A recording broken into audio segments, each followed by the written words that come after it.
membina bangsa. Daripada isu ini kita boleh lihat yang Perdana Negeri secara rakus tidak memberi kemanusiaan bagi saya, mengumpulkan wang tanpa menghiraukan kepentingan dan kebaikan rakyat, khususnya di kawasan setia alam dan sekitarnya yang memerlukan sangat-sangat balai bomba ini. Tuan Speaker, saya ingin menyentuh tentang bil bebas Anwar. Mahkamah Persekutuan pada Februari 2015 telah mengekalkan sabitan salah dan hukum penjara 5 tahun terhadap bekas Parlimen Kementerian PAUD Datuk Seri Ahmad Ibrahim atas kesalahan melibat pembantu pribadi beliau. Seperti yang diketahui umum, kes tersebut mengambil tempoh masa yang cukup lama, termasuklah hampir 70 kali penangguhan yang dibenarkan oleh pihak mahkamah terhadap serta prinsip keadilan terhadap beliau serta Muhammad Saiful yang merupakan bekas pembantu pribadi. Namun hari ini, boleh pula dalam keadaan rakyat Selangor sedang berduka cita dengan peningkatan kes denggi, pusat perjudian, rumah urut, kerajaan negeri bertindak menaikkan papan tanda bebas tahanan di beberapa kawasan di negeri ini, yang mana ia mencetuskan pelbagai implikasi negatif akibat pencanggahan pemahaman kepada rakyat. Apalah salahnya jika billboard ini ditulis mungkin memberi kesedaran kepada rakyat tentang denggi, berapa kes kematian, berapa lari kes berlaku, tulis besar-besar di Ampang berapa, di Pandan berapa dan sebagainya. Jadi itu saya kira tidak mengelirukan rakyat, ini perlu rakyat tahu. Saya nak tanya kenapa sebenarnya Skincan minta. Sebenarnya Skincan nak tanya kenapa takut sangat dengan perkataan Anwar tu. Elitik sangat ke takut sangat. Saya mungkin ada minta menjelaskan. Ada agenda tertentu. Sebenarnya Anggota Negeri minta menjelaskan. Juga Sebenarnya Anggota Negeri minta menjelaskan. Tak apalah, masa tak cukup. Bagi tak bagi? Saya tak bagi. Tak bagi, tak bagi. Belum tak bagi. Saya nak teruskan kerana banyak ada isu-isu yang saya nak bangkitkan. Yang seterusnya tentang pusat perjudian. Tuan Speaker, saya masih ingat lagi pada tahun 2008 semasa PRA yang ke-12. Salah satu janji Pakatan Rakyat sekiranya berjaya mentadbir Selangor akan memerangi secara besar-besaran rumah urut dan pusat perjudian yang ada di negeri ini. Tapi hakikatnya tidak sesekali pernah berlaku, walaupun selepas dengan izinnya hari ini sudah 8 tahun Pakatan memerintah Selangor. Isu rumah urut dan pusat perjudian di negeri ini dilihat tidak ada tanda kesudahan. Jika dilihat dari perbandingan statistik jumlah rumah urut pada tahun 2008 dan 2015, terbukti segala yang dijanjikan oleh Kerajaan adalah dusta belaka. Kerajaan negeri melalui PBT terus meluluskan permohonan lesen rumah urut di Selangor. Akibatnya kita lihat hari ini papan tanda tapak kaki bersusun di merata tempat, yang paling diimbangi ialah aktiviti haram yang dijalankan di sebalik nama pusat urut yang boleh menyumbang kepada peningkatan kes maksiat dan sumbang mahram di Selangor. Dasar ini saya mengambil perbandingan di majlis data dari mana ini? Sebenarnya Anggota Negeri minta duluan. Bagi saya habis dulu. Betul data betul. Sebenarnya Pak Lakong minta. Saya nak habiskan dulu. Bagi juga Pak Lakong. Saya nak Dulu Anggota mencoba. Negeri. 114 rumah urut berlesen, namun pada tahun 2015 ia bertambah sebanyak 152 buah, menjadikan jumlah keseluruhan 266 buah rumah urut. Saya ambil pula contoh PBT di luar bandar seperti Majlis Daerah Kuala Selangor pada tahun 2008 tiada satu pun rumah urut yang dibenarkan oleh Kerajaan Negeri. Namun pada tahun 2015 jumlah rumah urut yang dibenarkan di MDKS sebanyak 8 buah. Kerajaan Negeri jangan kata saya message angka-angka ini, sebab semua nombor ini saya ambil dari jawapan soalan bertulis pada sidang-sidang sebelum ini. Bagi pusat perjudian pula, berdasarkan laporan yang dibuat oleh Ketua Polis Selangor pada 17 Jun 2015, pihak PDRM Selangor telah menutup 2,295 premis perjudian dengan nilai rampasan sebanyak 5.5 juta. Hanya dalam tempoh 8 bulan, iaitu sejak Oktober sehingga Mei 2015. Daripada jumlah itu, seramai 1,301 pengendali pusat judi telah ditahan, termasuk 886 orang pelanggan dalam tempoh tersebut.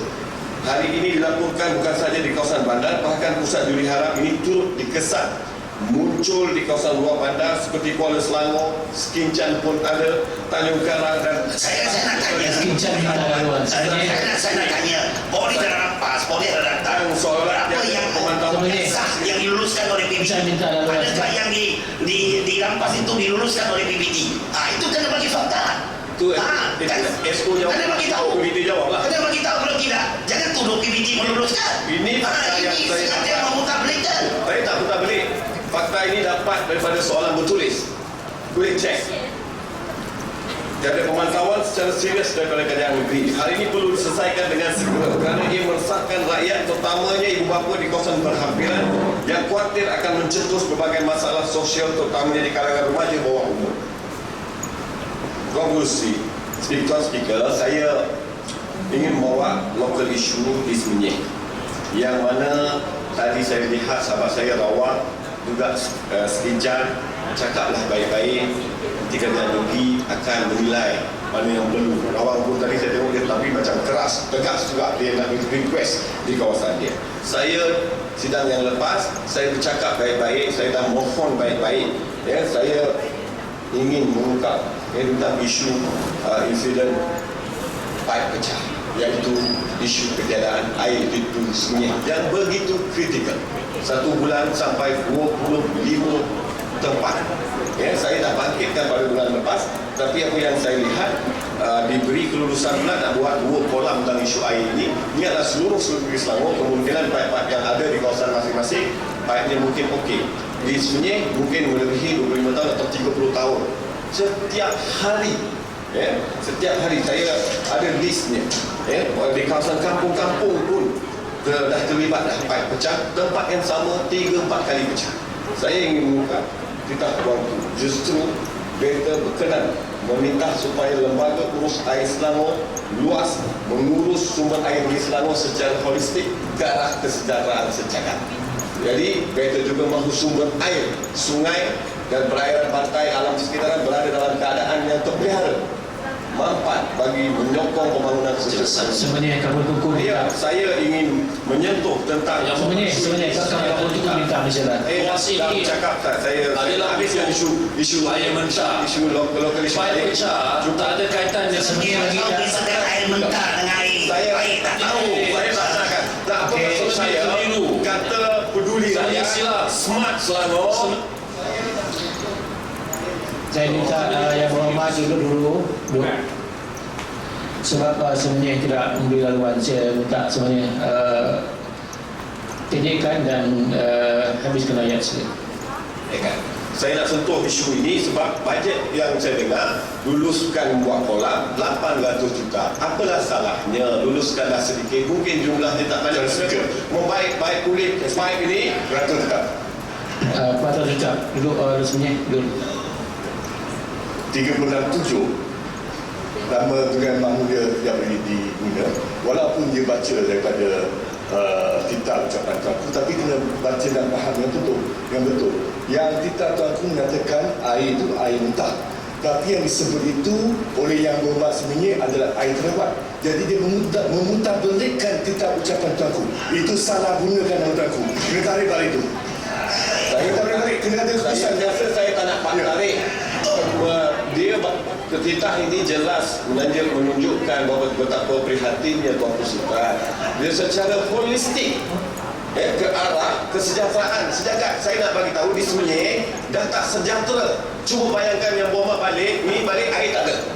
Balik rumah air tak ada. Saya serius tentang hal ini, saya dah bercakap, tapi tidak ada bajet diluluskan untuk menukar paip ini. Ya benar, tapi tak berkaitan dengan luas. Iya. Okey, salah saya bercakap tentang air. Saya dah cakap tadi, bukan lima orang. Itu isu dia. Bolehkan kitab Saya cakap Jangan salahkan luas. paip pecah. Itu berkaitan dengan syarat dan air Selangor tak ada dengan luas. Okey, saya minta yang berhormat Itu macam semua dulu. Isunya adalah mengenai fakta yang dibawa oleh semuanya tentang air mentah atau air terawat yang berkaitan dengan kitab tuanku. Jadi kali itu ada orang bantah kerana silap fakta. Saya minta perkara ini tidak diulangi balik dan teruskan untuk janji ucapan. Jadi saya ingin merayu dengan selembut-lembutnya bagi pihak rakyat khususnya Dun Semenyih, adakanlah bajet untuk mengganti pipe-pipe yang telah lama ini. Jadi sekali lagi saya ucapkan terima kasih kepada Tuan Speaker kerana memberi saya peluang dalam menyokong usul minum kasih kita ucapan Duli Yang Maha Mulia Sultan Selangor. Terima kasih. Assalamualaikum warahmatullahi wabarakatuh.